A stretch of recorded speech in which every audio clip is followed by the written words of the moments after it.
El origen de la familia Trujillo en República Dominicana surgió durante el siglo XIX, cuando nació su fundador, José Trujillo Valdés, quien fuera el padre de los hermanos Trujillo Molina.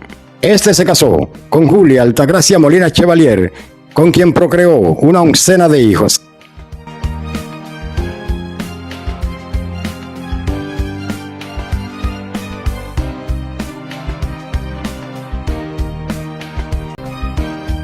José Trujillo Valdés nació el 25 de julio del año 1864 en la ciudad de Baní, República Dominicana. Fue el padre del tirano dominicano Rafael Leonidas Trujillo y de todos sus hermanos. Fue hijo del español José Trujillo Monagas y la dominicana Silveria Valdés. Su padre, Monagas, fue un sargento español que llegó al país durante la anexión de Santo Domingo a España. Realizó varias funciones para las autoridades españolas en el país. Entre ellas podemos destacar su labor de informante. Esto consistía en delatar las actividades de los expatriados cubanos en territorio dominicano. Dicho más claro, era un espía, un chivato al servicio de España. Pero debido a su bajo rendimiento y a su ineficacia, fue enviado a la ciudad de San Cristóbal a realizar otras funciones como militar al servicio de las autoridades españolas. Es ahí donde conoció a Silveria Valdés, quien fuera la madre de José Trujillo Valdés. Esta era propietaria de una casa de huéspedes en la mencionada localidad. Se dice que José Trujillo Monagas y Silveria Valdés tuvieron una relación casual y efímera que nunca llegaron a formalizar. Luego de terminada la anexión de Santo Domingo a España y después de la Guerra de Restauración, José Trujillo Monagas se fue a Cuba. Tiempo después murió en su natal España sin pena ni gloria. Con esto queda claro que José Trujillo Valdés, padre de Rafael Leonidas Trujillo y sus hermanos, no contó con el apoyo paternal y la crianza de quien fuera su padre genético, José Trujillo Monagas. Esta pudiera ser la causa de la mala formación de la personalidad de José Trujillo Valdés y su infame reputación. Sin embargo, a pesar de esta situación, personas que conocieron a José Trujillo Valdés dicen de él que se pasó gran parte de su juventud presumiendo ante sus amigos de ser hijo de un militar español. Se dice de él que aprovechaba su ascendencia paterna española para distinguirse entre los demás y opacar a sus amigos. José Trujillo Valdés, apodado en su juventud Pepito, y de mayor Don Pepe, jamás le hizo honor al apelativo de Don. Y si algún honor le hizo a la palabra de Don, fue porque fue un Don Juan mujeriego, vagabundo y sinvergüenza. Era una persona proclive a cometer múltiples delitos que lo llevaron incluso a la cárcel. En líneas generales, José Trujillo Valdés, alias Don Pepe, fue un delincuente consumado. Existen registros históricos que lo señalan como un cuatrero. También fue un oportunista político que simulaba afecto y simpatía para conseguir prebendas. Era una persona proclive a realizar negocios ilícitos y fraudulentos. Llegó incluso a caer en la osadía de vender propiedades ajenas como vacas, caballos, mulos, maderas, casas, tierra, entre otras cosas. No cabe duda que los genes de José Valdés Trujillo fueron extrapolados en la mayoría de sus hijos, los cuales tuvieron una conducta similar a la de su padre.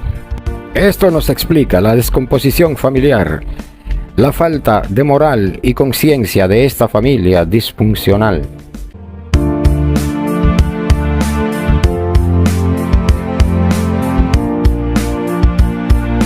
En cambio, Julia Altagracia Molina Chevalier era una mujer de paz consoladora que llegó a convertirse en el equilibrio entre los hermanos Trujillo Molina, que eran muy ególatras y conflictivos en su mayoría. Se cuenta que fueron muchas las veces que intervino en los conflictos generados entre sus hijos, llegando a evitar desgracia. Personas cercanas al círculo familiar de los Trujillo han llegado a señalar que muchas de las decisiones que tomaba el tirano Rafael Leonidas Trujillo eran sugeridas por Julia Altagracia Molina Chevalier. También se ha dicho de ella que siempre se preocupó por no crear un ambiente o sentimiento de favoritismo entre sus hijos.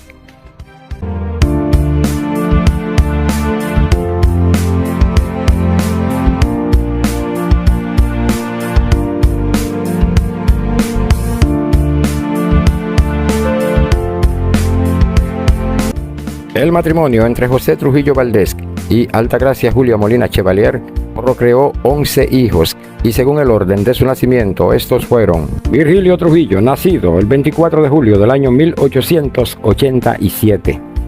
Murió 5 días después de su cumpleaños número 80, el 29 de julio del año 1967. Flérida Marina Trujillo, nacida el 10 de agosto del año 1888 y murió el 13 de febrero del año 1976. Rafael Leonidas Trujillo, nacido el 24 de octubre del año 1891, murió asesinado el 30 de mayo de 1961. Rosa María Julieta Trujillo, nacida el 5 de abril del año 1893 y falleció a los 87 años el 23 de octubre del año 1980. Arismendi Petán Trujillo, nacido el 4 de octubre del año 1895 y murió en Puerto Rico el 6 de mayo del año 1969. Romeo Amable Trujillo, alias Pipí, nació el 14 de agosto del año 1896 y murió el 19 de septiembre del año 1970. Nieves Luisa Trujillo, nacida el 4 de agosto del año 1889 y murió el 5 de enero del año 1977. Aníbal Julio Trujillo, nacido el 6 de octubre del año 1900 y murió el 2 de diciembre del año 1948 cuando se dio un disparo en la cabeza. Pedro Betilio Trujillo, alias Pedrito, nació el 27 de enero del año 1902 y murió el 14 de marzo del año 1981. Ofelia Japonesa Trujillo, nacida el 26 de mayo de 1905 y murió el 4 de febrero del año 1978. Y Héctor Bienvenido Trujillo, alias Negro, que nació el 6 de mayo del año 1908 y murió el 19 de octubre del año 2002. Además, hubo un hermano engendrado fuera del matrimonio por José Valdés Trujillo. Este fue Luis Rafael Trujillo, alias Nené. Nació el 21 de enero del año 1935 y murió el 14 de agosto del año 2005.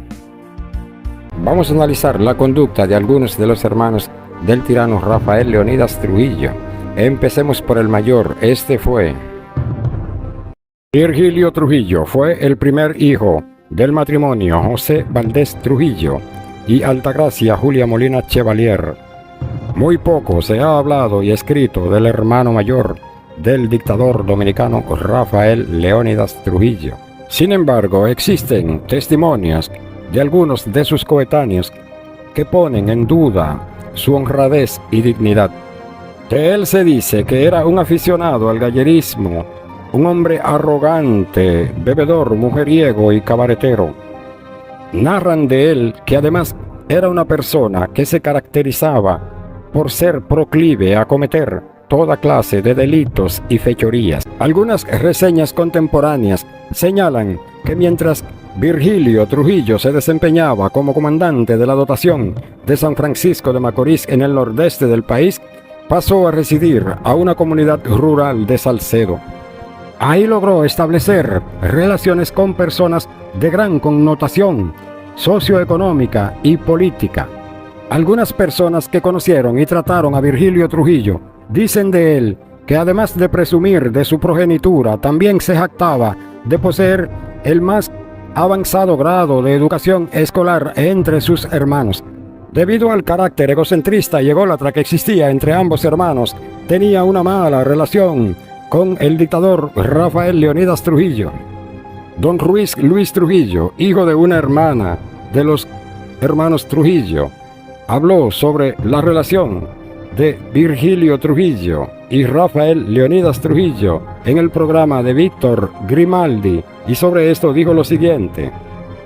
Cuando se dio el título del diputado de la cordialidad, y esto hizo que entre ellos hubieran, vamos a decir, choque y chocó muchísimas veces con Trujillo porque tenía sus propias ambiciones políticas. Virgilio Trujillo se creía superior a su hermano, llegando incluso a decir que la mayoría de los logros que el tirano había alcanzado los consiguió por los consejos y orientación que él le había dado.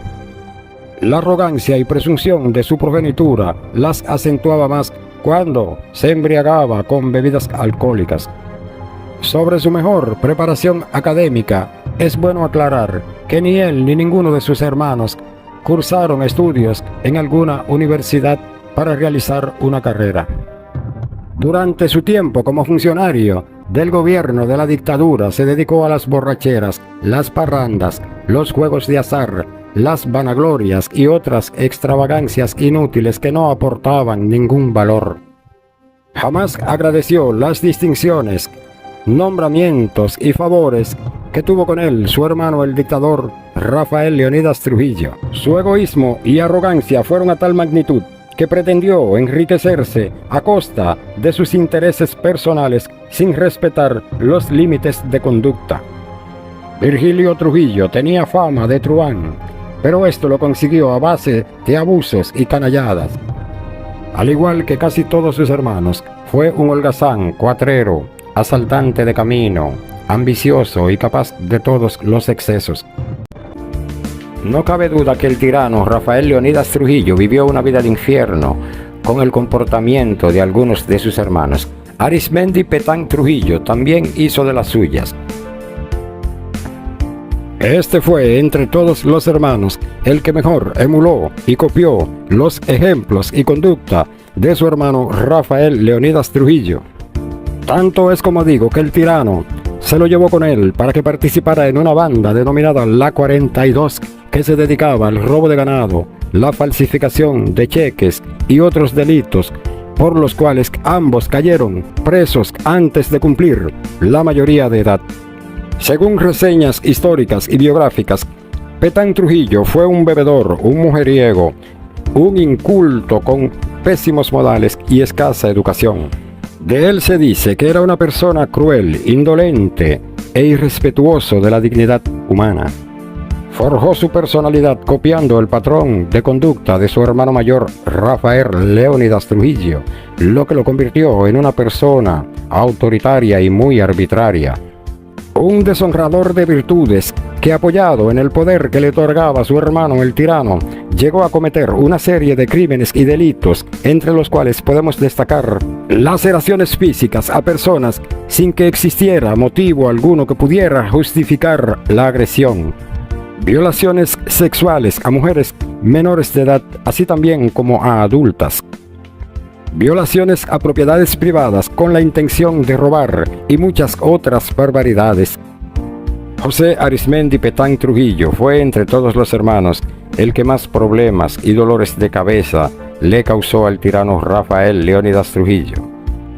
También el programa Archivo de la Nación llegó a publicar testimonios de personas que conocieron a Petán y que fueron testigos oculares de los abusos, violaciones e injusticias cometidas por este a mujeres de Bonao. Y a todas las muchachas que le gustaban, cuando le pasaba poste, no le gustaban esconderse. Porque si le gustaba se la llevaba. Y nadie lo podía meter preso. Un batón ballet. Tenía que ser nada más de niñas, de muchachas. Y él a veces asistía. Cuando las personas veían que él miraba a una de las muchachas, ya le decían al papá, huye con ella porque te la van a quitar. A él le llamaban el guaraguao. Dice mi padre que ya llegará desde el fondo del tiempo otro tiempo y me dice que el sol brillará. Esa joven hablándole de que su papá la había vendido a Petán. Y esa joven sufrió muchísimo, muchísimo, contándole a mi prima, porque entonces él la trajo aquí a la capital y engañada diciéndole que la llevaba a una visita y la llevó a una casa y ahí le dijo, espérame que yo vengo ahora. yo vengo ahora y cuando quedó sola, quien salió fue Petán. Cuando ella lo vio, dice que se quiso morir, que se quiso estrellar por la ventana, pero estaba trancada. Y era una joven preciosa, pero ese papá parece que era algún servil.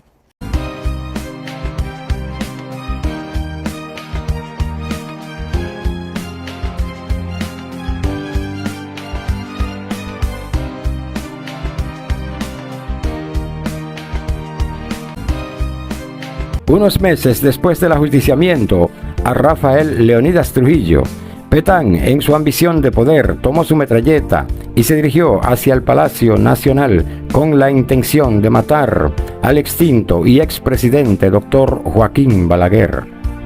El incidente no se materializó porque el doctor Joaquín Balaguer fue avisado a tiempo de las intenciones de Petán, por lo que mandó cerrar todas las puertas que permitían el acceso al palacio. Y anterior a esto, la osadía de Petán se manifestó en el Estadio Quisqueya, donde se jugaba el octavo juego de una serie final entre los equipos profesionales de béisbol Tigres del Licey y Leones del Escogido. Petán Trujillo descendió desde las gradas y se dirigió hacia la primera base para propinarle una galleta, entiéndase pescosada, a un pelotero que estaba como refuerzo de los Leones del Escogido, de nombre Andre Roger. Todo empezó cuando el lanzador zurdo de origen norteamericano Billy Smith, refuerzo del equipo de los Tigres del Licey, le dio un pelotazo al shortstop importado de los Leones del Escogido. Esto provocó que se vaciaran ambos dugouts, donde los peloteros empezaron a discutir, pero esto no duró mucho, pues los árbitros sofocaron el tumulto. Petán, cuando llegó al terreno de juego con sus guardaespaldas, insultó a Roger con palabras vulgares e impublicables. Este le devolvió los insultos y fue la razón por la que Petán, por encima del hombro del primera base del jugador de los Tigres del Licey, le dio lo que se conoce como la galleta de Petán a un pelotero en el Estadio Quisqueya. Roger trató de repeler la agresión, pero los acompañantes de Petán lo impidieron sacando sus armas de reglamento en pleno terreno de juego. Al siguiente día del incidente, los jugadores norteamericanos en apoyo a Roger acudieron a la embajada norteamericana con la intención de abandonar el país, a pesar de que faltaba un noveno juego para decidir el ganador de la serie final. Este acontecimiento fue muy conocido en el país porque ya la televisión empezaba a transmitir los juegos de béisbol, además de la gente que asistió al estadio. También la radio llegaba a las zonas rurales más remotas y lejanas del país. Ningún periódico de aquella época se atrevió a publicar una reseña que dijera la verdad sobre lo que sucedió en el Estadio Quisqueya por miedo a represalia que pudiera tomar el gobierno de la dictadura en su contra. Trujillo se vio en graves aprietos, por lo que tuvo que sofocar ese sentimiento de inseguridad que sentían los peloteros y la misma sociedad en sentido general. Pero Trujillo, con su genialidad acostumbrada, fabricó culpables y castigó a los menos indicados. Los estudiosos de la historia de la familia Trujillo, la mayoría coincide en que, exceptuando a Rafael Leónidas Trujillo, Arismendi Petán Trujillo fue el más ambicioso, temido y controversial de la oncena de hijos procreados por José Valdés Trujillo y Julia Altagracia Molina Chevalier. Tan desmedidas fueron su conducta y su avaricia que el tirano, para menguar los dolores de cabeza que éste le causaba, optó por entregarle el municipio de Bonao y sus alrededores para que lo administrara como proyecto personal junto a su emisora La Voz del Yuna. Pero peor aún fue el caso de Aníbal Trujillo, que terminó en desgracia familiar. Desde su adolescencia dio muestra de ser una persona con tendencia a la locura. Cuando era poseído por los ataques de esquizofrenia que padecía, recorría las calles lanzando frases incoherentes e impublicables, a la vez que se autoproclamaba nuevo emperador del Caribe. A pesar de su estado mental y de que criticaba la forma en que su hermano el tirano manejaba los destinos de la nación, este sin embargo lo nombró jefe de Estado Mayor del Ejército Nacional. Trujillo, el gobernante, aún a sabiendas de sus problemas mentales y de sus desequilibrios emocionales, nombró a Aníbal Trujillo, lo hizo general de brigada y del Estado Mayor del Ejército Nacional. Eso fue una forma de darle estatus y poder a él, como lo procuraba para toda su familia. Era una forma de nepotismo que obedecía al anhelo de Trujillo de él y su familia ganar importancia social a través de la fuerza. Por tanto, en su conducta en el ejército, Aníbal Trujillo demostró esos rasgos de ser un antisocial, de tener el delirio de grandeza y de poder, procurando ejecutar esos delirios a través de hechos de sangre y por tanto haciendo daño a otros, matando gente, por ejemplo. Desde esta posición, su delirio de locura aumentaba más, pues hacía reunir a los soldados para que ordenaran fila y les proclamaran que él era la reencarnación de Julio César. Esta situación llegó a complicarse a tal magnitud que en ocasiones las órdenes que impartía Trujillo eran desobedecidas por Aníbal Trujillo Molina. Tanto es así que en una ocasión el tirano le hizo una llamada telefónica para increparlo por algunas decisiones que éste había tomado y que el dictador consideraba que eran incorrectas. En medio de la conversación, estrelló el aparato telefónico y, burlando el control de sus espaldaderos, tomó su automóvil Chevrolet y se dirigió hacia el palacio a enfrentar a su hermano. Trujillo, que conocía las afecciones mentales que padecía su hermano, se escondió para evitar males peores. Aníbal Trujillo tenía una finca en Mano Guayabo denominada Mango Fresco, la cual colindaba con otra de su hermano Rafael Leonidas Trujillo. En una ocasión, una mañana en la que se dirigió a su finca, ante la mirada atónita de sus militares y sus empleados, gritó: «Quiero ver sangre». Otro día en que llegó a su finca, instruyó a sus militares a que agruparan a todos los campesinos de la zona, los amarraran con soga y lo agruparan en un corral para animales.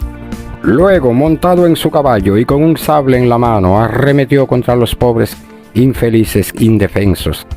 Con la mirada desorbitada, mientras los azotaba, gritaba: «Quiero ver sangre, yo soy la reencarnación de Julio César». Luego ordenó a los militares presentes completar el genocidio de los pobres campesinos que habían sobrevivido a sus embates. Cuando la noticia de este cruel acontecimiento llegó a oído del tirano Rafael Leonidas Trujillo, este ordenó a su general y amigo de confianza, Fausto Camaño, a que se dirigiera al lugar y matara a todos los militares a cargo de Aníbal Trujillo y aún al propio Aníbal si se encontraba presente. Pero el general Camaño, además de ser fiel a los ideales de Trujillo, también era un buen amigo de la familia. Por eso eludió cumplir estrictamente las órdenes de Trujillo, enviando a uno de sus ayudantes a casa de la madre de los hermanos Trujillo, para que ésta le pidiera a Aníbal Trujillo que abandonara el lugar lo más pronto posible. Cuando Fausto Camaño llegó a la finca, Aníbal Trujillo no estaba presente, pero los militares a su cargo que se encontraban en el lugar fueron todos asesinados conforme a la orden que impartió Trujillo. Entre empleados de la finca y militares súbditos de Aníbal Trujillo murieron 27 personas, sin mencionar los muertos ejecutados por los militares a cargo de Aníbal Trujillo. Este acontecimiento deterioró y destruyó las relaciones y los vínculos familiares entre ambos hermanos. Cuando el 21 de diciembre del año 1948 Aníbal Trujillo se mató de un disparo en la cabeza, Trujillo ni siquiera asistió a su funeral. Sobre Aníbal Trujillo y también su relación con el tirano Rafael Leonidas Trujillo, don Ruiz Luis Trujillo, quien es sobrino de los hermanos Trujillo, dijo lo siguiente: a base de choques eléctricos que en esa época eran muy rudimentarios. Cuando yo lo vi estaba idiotizado, con la mandíbula sin fuerza, la boca abierta y una toalla en la boca. Y eso fue lo que terminó con su vida, porque él, después de eso él se recuperó y volvió aquí. Él tuvo problemas con Trujillo, pero él lo que tuvo fue problemas de tipo de salud. También una hija de Aníbal Trujillo habló públicamente sobre su padre. Me extraña mucho que se diga de que él era así, porque sí, nada más el que conoció y vio cómo él era en su casa tiene que darse cuenta cómo él era, aunque no lo viera en la finca con los de allá, los que trabajaban, los que vivían cerca. El que le buscaba para que le hicieran un favor, le regalaran algo, ahí estaba. Mi papá era tan humilde, que solamente quien no lo conoció puede creer algo semejante, porque ojalá usted vea cómo él era con los pobres. Aparte de que su casa era dispuesta para ellos, para que fueran a comer, él no tenía que ver quién era ni salud, no, ahí iba, entraba el que quería comer y sabían que mi papá ahí había comida para ellos. Y allá en la finca, esa gente eran loca con él. Loca con él. Porque así, con esa humildad, era él. Las opiniones de los historiadores sobre el comportamiento y la vida de Aníbal Trujillo son muy distintas a las de Rosa Marina Trujillo Seijas. Aníbal Trujillo era un psicópata sanguinario. Era parte de esa familia Trujillo. La mayoría de esos hermanos eran psicópatas también. Y eran ególatras. Ellos veían el mundo girando alrededor de sí mismos. Y en el caso de Aníbal Trujillo era esquizofrénico. Sufría trastornos emocionales y mentales, lo que generaba trastornos en una conducta desequilibrada, comportamientos de carácter antisocial. Desde el año 1948, en su residencia de la calle Isabel la Católica, esquina Padre Villini, el general Aníbal Trujillo se pegó un tiro en la sien. El generalísimo Rafael Leonidas Trujillo no asistió al funeral de su hermano, lo que resultó sospechoso para la colectividad, que no dejó de sentir suspicacia, pero no se atrevió a emitir juicio sobre este acontecimiento. Yo no estaba ahí en la casa, pero sí, él se suicidó ahí en el cuarto de baño. Él entraba a bañarse, él llenaba la bañera más bien de agua, se metía ahí mató. Y también está el caso de Nieves Luisa Trujillo, la cual fue señalada como la oveja negra de la familia por su comportamiento extrovertido.